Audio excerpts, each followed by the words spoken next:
ஐயா என்னங்கய்யா இது புது பழக்கம்? போலீஸ் எல்லாம் வச்சு பேசுறது? சார் உங்கள் அரசியல் பிரச்சனை பேசுறதுக்காக நான் இங்கே வரல. 5 கொலை நடந்திருக்கு, அதனால தான் இங்கே இருக்கேன். இதை பாருங்க டிசி, அரசியல் அடுத்த கட்டத்துக்கு போகணுங்கிற கனவு எல்லாருக்கும் இருக்கு. அதுக்காக செய்ய வேண்டிய தகுடத்தெல்லாம் நடந்தா தீரும், நான் மறுக்கல. ஆனா இந்த கொள்ளைங்களுக்கு எனக்கும் எந்த சம்மந்தமும் இல்லை. நீங்கள் பேசுறதுல நான் அப்படியே நம்பிடுவேன் நினைக்கிறீங்களா? நீ நம்பலன்னா எனக்கு என்ன? முடிஞ்சா கேஸை போடு, உள்ள தூக்கி போடுங்க. வரதன் சார், இவ்வளோ கர்வமாக பேசுறவங்களா இப்போ ஜெயிலில் களி திங்குறாங்க. கொஞ்சம் குறைச்சிக்கோங்க.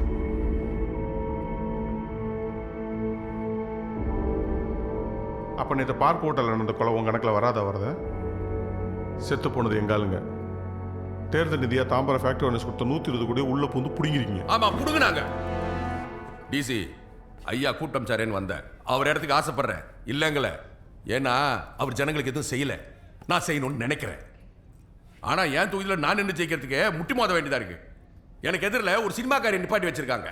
அவ மேடை ஏறி கொஞ்சம் பேசும்போது அடிவேறி பக்குங்குது.